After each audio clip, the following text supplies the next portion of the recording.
Now, in a way, Buddhism is not a religion like other religions. Buddhism is actually an investigation into life. You can call it a way of life. You can even call it a science. Because nowadays, as science progresses, there are a lot of things that does not contradict the Buddha's teachings at all. In fact, it corroborates the Buddha's teachings.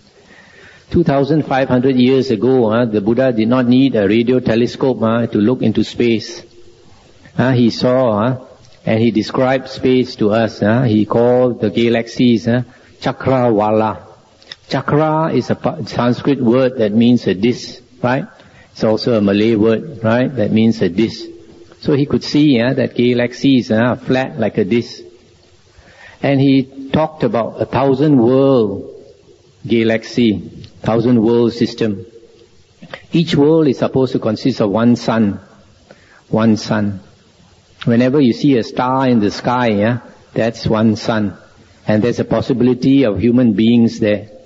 So the Buddha talked about 1,000 world system. That's a small world system. Then the Buddha talked about 1,000 world system. 1,000 of these clusters of 1,000 world, 1,000 of these make up a middle thousand-fold world. And then the Buddha talked about the great thousand-fold world system. So, just now we had the middle thousand-fold world system, 1,000 of these again. The Buddha's psychic power was so great now, he could see so far. In addition to this, the Buddha said that the space is infinite. You cannot find the limits of space. And the Buddha also said that time had no beginning and time will have no end. And these are the things that only now Professor Stephen Hawkins has verified. But in addition to this, the Buddha said something else which science has not verified. That consciousness can be developed, like the Buddha's consciousness can be developed to be boundless. So like these holy men, when their conscious becomes boundless, then they can know what happens in other parts of the world. Before I came into Buddhism, I went on a long spiritual search. So I was studying these Hindu books, and remember reading one Hindu holy man. He was talking to his disciples, and suddenly he kept very quiet, closed his eyes for a few minutes. Later they asked him why. He said, there's a boat somewhere in Japan sinking. Some fishermen are sinking in a boat. So because his mind is so sort of expanded, he can know what is happening. Now most religions ask us to avoid evil and do good. This you also have in Buddhism. But in addition to that, the third one, very important, is to purify our mind. Purify our mind. A lot of people don't understand why, but later perhaps you might know why mind is so important in Buddhism. Another thing, becoming a Buddhist doesn't guarantee you rebirth in heaven. Some religions, they say that if you enter their religion, you are guaranteed a place in heaven. Not so in Buddhism. You cannot bribe heaven in Buddhism. You have to be a good person. Doesn't matter whether you're a Buddhist or a Hindu or an atheist or anything. If you have a good heart, the heaven is waiting for you. But if you are evil, also doesn't matter whether you're a Buddhist, you will go into the woeful plains of rebirth. The other thing in Buddhism is heaven and hell are not eternal. Heaven and hell are not eternal. But they are so long that they seem like eternal. Especially hell. When you suffer, one day passes so slowly. So miserable, waiting for the day to end. Just like at night when you cannot sleep. If you cannot sleep at night, the hours seem to go by so slowly. So We have descriptions of, some descriptions of heaven and hell in our suttas.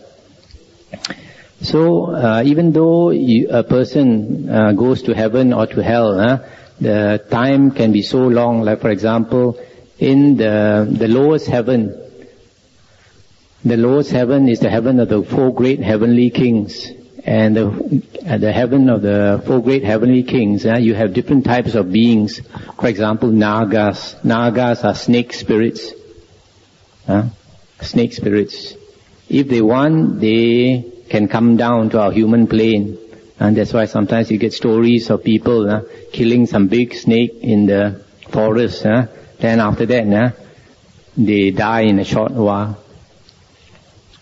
So you have these Nagas. Sometimes people can see them in the forest when in a very secluded forest. They see very, very huge snakes because they come down to sort of play in the human plane. And because they are heavenly beings, they can change their form. And then you have Gandhabas. Gandhabas are tree spirits. Tree spirits. Sometimes we call them fairies or elves. They stay in the plants. And the Buddha said there are some that like to stay in the flowers, some like to stay in the leaves, some like to stay in the twigs, some like to stay in the bark of the tree, some like to stay in the hardwood, some like to stay in the roots. So in a tree, in a big tree, you can have many, many of them.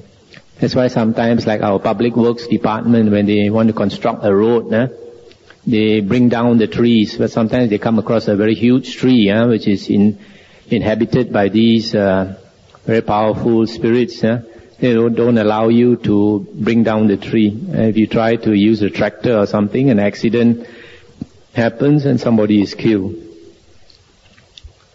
So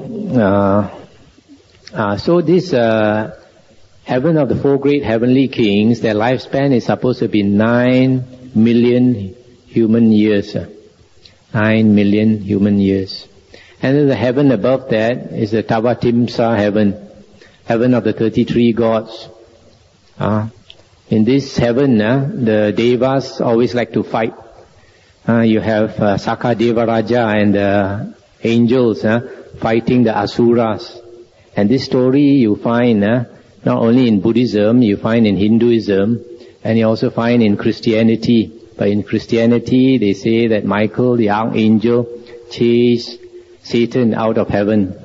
But in the Buddhism, it is the Sakadeva Raja, the Devas fighting with the Asuras. Asuras also belong to that same heaven, but they are violent and they like to drink liquor and they have a very nasty temper. So, in that heaven, their lifespan is supposed to be 36 million human years. 36 million human years. So as you go higher, then the heavenly beings, the higher you go, then the less violent they become. They don't fight. Not these two especially, the four great heavenly kings and the Tavatimsa heaven, the heaven of the 33 gods. There's a lot of fighting. As you go higher, they don't fight. And every world system consists of 3 levels. The sensual realm, the form realm, and the formless realm. In the sensual realm, all beings have lust, sexual desire. So because of that, you have male and female.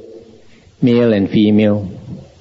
But in the form realm, those heavenly beings are what we call unisex. There is no male, no female. And to be reborn there, you have to attain jhana. Jhana is meditative absorption, where the mind becomes one-pointed. The mind becomes so strong, and the mind starts to emit light. So, when a being is reborn there, those devas, their body is full of light. And they are so blissful, some of them are always exclaiming, happiness, happiness. And the higher ones are so happy that they can't utter any word. They're utterly happy. It's all in the mind, you see, because they cultivate their mind to be so peaceful. But even then, as you go higher and higher, their lifespan in terms of world cycles. One world cycle is an extremely long time. And the Buddha said, it's hard to imagine how long it is, but to give you a simile, the Buddha said, imagine a rock, a cube rock which is 10 kilometers high, 10 kilometers long, and 10 kilometers wide. And every 100 years you take a soft cloth and wipe it once. You're only allowed to wipe it once in 100 years. How long will you take before you wear down the whole rock? Extremely long time. That's how long a world cycle is, the Buddha said. So some of these heavenly beings, devas, their lifespan is so long in terms of world cycles. That is why some of them think that they are eternal, that they'll never die. And the Buddha, in our discourses, the Buddha has flown up to the heaven and taught some of them. Because of previous affinity, some of them were his teachers in the past. So because of gratitude, he went to teach them. At first they didn't believe him. And then they thought that the psychic power is greater than the Buddha. Like one of them, he said he will vanish from the Buddha. His psychic power is extremely powerful. So when he tried to vanish, because the Buddha was controlling him, he couldn't vanish. Then the Buddha said, I will vanish from you. Then he asked the Buddha to vanish, and the Buddha vanished. And he could hear the Buddha's voice, but he couldn't see the Buddha. Then only he realized the Buddha's psychic power was more powerful. Then only he wanted to believe the Buddha. Then the Buddha told him who he was in his past life. They were friends before. That's why the Buddha went to see him. Now the misconception about Buddhism, we have these precepts. Lay people are taught to keep the 5 precepts, Panchasila.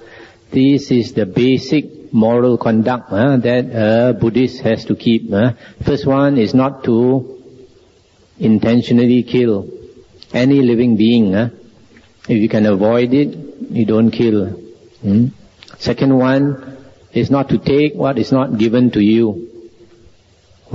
That's a slightly better than stealing. If what is not given to you, you don't take it. The third one is not to commit adultery. The fourth is not to lie. The fifth is not to take intoxicants to the extent that you get intoxicated for a lay person. But for a monk, you're not supposed to take any intoxicant if there's any smell or taste of liquor. So these are the basic 5 precepts. Now these 5 precepts are not like commandments. In Christianity, they have commandments: thou shalt not kill, thou shalt not steal. You must not do this. But when we take the 5 precepts, we recite Panatipata Veramani Sikkhapadang Samadhiyami. And that means I undertake to train myself to abstain from killing living beings. So you don't say that you guarantee you don't say that you will not kill. You just say that you will train yourself. You undertake to train yourself. So normally people, when they start off, they find it, this precept says I must not kill, but this stupid mosquito is keeping. So initially they can't help it, they'll do that. And then some people say, Omitofo, hoping you'll be reborn in the Pure Land. But then as you, over the years, as you practice further, then it becomes easier not to kill. But these precepts, because it is quite impossible to practice them 100%. Quite impossible to practice purely 100%. That is why the Buddha said that we undertake to train ourselves to keep the precepts. Whenever possible, we try to keep the precepts. Now the other thing, another misconception is some people think that if you are a Buddhist, you must be a vegetarian. Not necessary in the original Buddha's teachings. But the Buddha differentiated between a type of meat which is allowable and a type of meat which is not allowable. And the Buddha said the type of meat which is not allowable is when you see, hear, or suspect. That is, when you see that the animal was purposely or specifically killed for you, or when you hear that the animal was purposely or specifically killed for you, or when you suspect that the animal was purposely or specifically killed for you. With these three conditions, then you'd have the direct karma of killing. Okay? Because karma is concerned with intention. If you have the intention to kill, then you are guilty of that killing. But if you don't have the intention, then you are not guilty of that killing. Now a lot of people say, but because you eat meat, people have to kill the animal for you. Yes and no. From the worldly point of view, yes. But you must remember, you didn't ask him to kill. If you asked him to kill, then that meat is not allowable. Or if that person killed purposely for you, also not allowable. So this indirect karma, we cannot avoid it. As long as we live in this world, this world is a world of survival of the fittest. And we survive, we live at the expense of other living beings. That is always the case. Just like the trees in the forest, you see those that grow faster, they come up. And then when the leaves spread out, those trees below, they don't get enough sunlight, they will die. Just for example, you go for an interview, 100 people, there's only one vacancy, one job. Especially now recession, when you're a graduate, there'll be very few jobs. So you go for an interview, 100 people queuing up for that job, only one job. If you get that job, it costs 99 other people to have no job. So that's the way the world is. Now this indirect karma, even if you're a vegetarian, you also cause the killing of animals, right? You know that for the farmer to grow the crops, he has to clear the land. And our land is not like in Europe, our land is full of forests. Tropical land is full of forests. If you start clearing the forest, a lot of animals die, right? And then after the farmer plants the crops, then when the tupai, squirrel comes to eat, he'll shoot. When the monkey comes to eat, he'll shoot. When the insects come, he'll spray the insecticide. When the snails come, also he'll kill. So a lot of beings die because you want to eat vegetables and these fruits. Now, in addition, for example, we want to stay in a house. Because we want to stay in a house, a lot of land has to be cleared to make housing estates.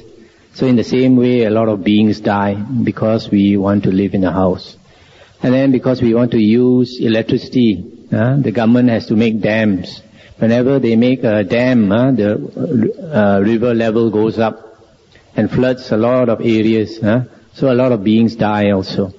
And then because you want to use household goods, cups and clothing and pots and pans and furniture, etc., they have to make factories. In the same way, to make factories, they have to clear a lot of land, and a lot of beings die.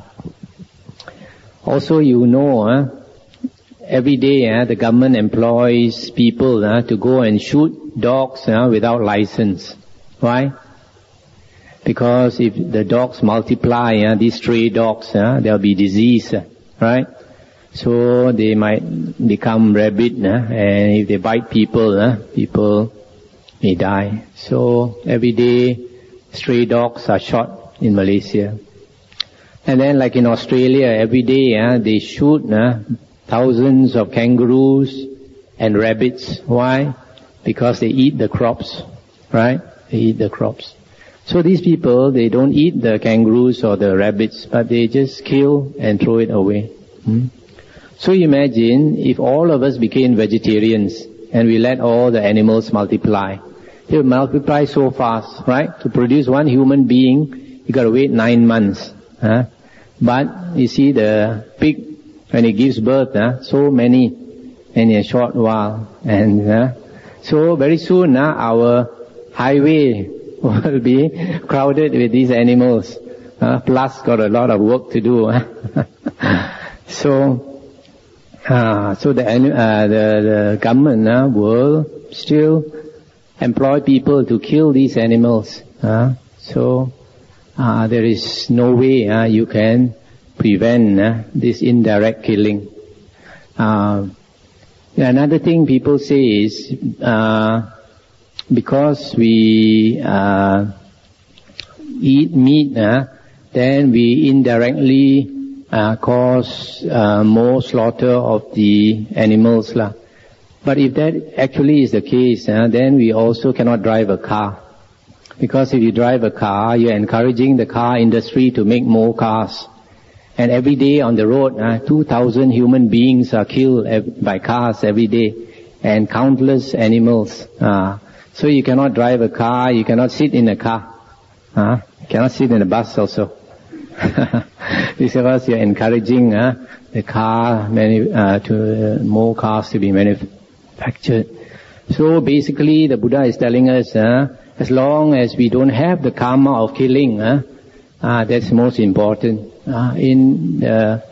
Indirectly, because we are trying to survive, we will cause other beings' lives. But of course you must remember, if you want to take meat, there must be these 3 conditions. You don't kill, you don't ask somebody to kill, you don't see, and you don't hear. Now, another misconception, this one is more, this coming to the end, so this is more profound, is that most of us, all of us, we see ourselves as a human being in this world, right? I am this body here by the name of so and so, studying in USM. And then the world is out there, right? This is what we think. But then, to a holy man, some of these Hindu sages, they say, the ordinary person sees himself as a being in the world. But a holy man sees the world in himself. Very strange, A holy man sees the whole world in himself. Why? Because if you really investigate, when you say there is a world, how do you perceive the world? You perceive the world because of seeing, right? You say you see the world because of hearing. You hear the sounds of the world. You smell the smells of the world. You taste the taste of the world, and you touch the things in the world. So these 5 senses make up the world, the exterior world. If you include the interior world, then the 6 senses, the world of the mind also. So these 6 senses is actually the working of consciousness. Normally we think the eye sees the world. Not really. Because when you go to sleep and you have a dream, when you have a dream at night, you're dreaming, you see another world, right?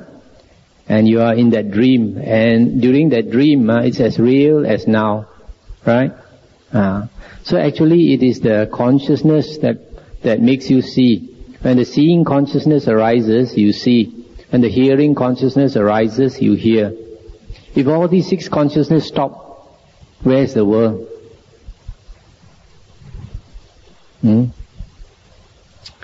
So In other words, this world is in a way of a nature of a dream. That's why when you think about what happened to you 10 years or 20 years ago, or 30 or 40 years ago, it's just like a dream that went by. So, you find that is why in Buddhism, mind is so important. The type of sights that you see, the type of sounds that you hear, the smells, taste, touch, etc., is determined by your mind. For example, now we see each other. It is because of past affinity that we have seen each other in a previous life that we meet again. So, you're stirred up by your mind depends on what? Just like a computer. What comes out on the computer depends on the program you put in, right? So in the same way, what comes up in your mind, the kind of world that is conjured up by your mind, depends on your program, which is the karma. So because of your karma, your actions, if you have a good heart, a good mind, so you have been doing good deeds, after you pass away, a beautiful world is conjured up for you. And if you have done a lot of evil deeds, your mind conditions that you see yourself in hell, suffering. So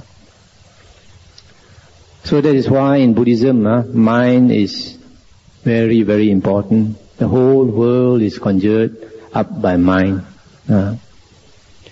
Now if you were to explain it scientifically, we can also explain it scientifically. For example, you consider your body. You think that you are this body. What is this body made up of? When you think carefully, this body is made up of cells. Millions and millions of cells, right? The dead cells constitute your hair, your nails, your teeth, your outer skin, your bones.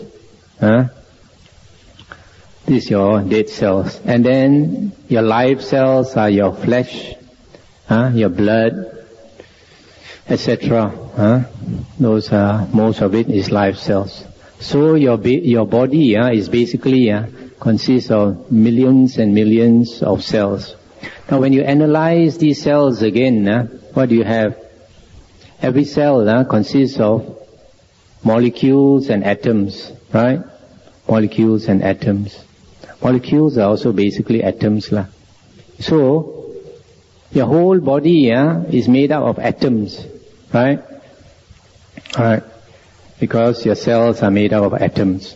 So your whole body is made up of atoms. Now you consider an atom, you look into an atom in detail, you find that the atom is no different from the sky. When you look into the sky at night, you find that it is 99.9999999% void, empty, right? And here and there you see a star moving, a star. So in the same way, an atom is 99.99999% void. And inside you have particles of energy moving to and fro. And these particles of energy now, scientists say, they're not even solid. You have different theories, you have the wave theory, the quantum theory and all that. So, our body, if you think carefully, is 99.99999% void, emptiness. No different from the air around you. This is the truth. No different from the air around you. That is why in Buddhism we talk about sunyata, emptiness, kong in Chinese. Now only now scientists are beginning to realize that this void inside us is not really void. It is consciousness. Consciousness. That is why nowadays doctors say most of our sickness, if not 100% of our sickness, comes from our mind. If you are happy, you're not liable to get cancer and all that. If you are depressed, you got too much stress, too much pressure and all that, then you develop sickness. So, because we are 99.999% void or consciousness, so whatever we think affects the whole body. So, how is it that even though you are 99.9999% emptiness, you see yourself as a solid human mass? This consciousness inside you is projecting yourself as a human being. So you act like a cow or a bull. So you're very likely, in your next dream, you see yourself as a cow or a bull. You see, gu khe, Hokkien they say gu khe, ngao ching, acting like an animal. So you'll be born as an animal. So when you consider that life is like a dream, so it's not difficult to imagine how a being can see itself as an animal. One moment a human being, another lifetime an animal. So I suppose I should end here, and I invite questions and comments.